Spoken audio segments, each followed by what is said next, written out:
Kumusta mga kaboxing? This is Boy Kalawang TV. So isang linggo na lang po ang hihintayin natin mga idol. Magaganap na ang bakbakang Naoya Inoue versus TJ Doheny na magaganap po sa may Ariake Arena, Tokyo, Japan.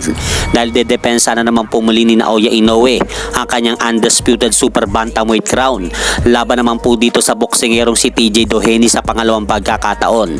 At speaking Naoya Inoue mga idol, ipinakita nga po nito ang kanyang bato-batong katawan sa publiko. Kaya makikita po natin dito na talagang handang-handa na nga po ang hapon na si Naoya Inoue makipaglaban kay TJ Doheny sa September 3. At sa kabilang banda naman po mga idol, matapos nga pong i-anunsyo ng promoter ni Cuadro Alas ang darating na laban nito sa October 13 kontra kay Saul Sanchez, ay nag-post na naman po si John Riel Casimero sa kanyang social media account ng picture nila ni Saul Sanchez na nasa likuran niya nga po ito. Kaya po ngayon sila na po ang magkakarap sa ibabaw ng lona. At sinabi rin po ni Cuadro Alas na gaganapin po do ang kanilang press conference ni Saul Sanchez sa buwan ng September 9 at wala pa pong nabanggit kung saan gaganapin ang kanilang unang press con. Sa kabilang balita naman po mga idol, matapos nga pong matalo itong si current WBC World Junior Welterweight Champion Devin Haney kay Ryan Garcia noong April 20 sa Barclays Center, New York, kung saan 3 beses nga pong pinabagsak ni Ryan Garcia si Devin Haney sa laban.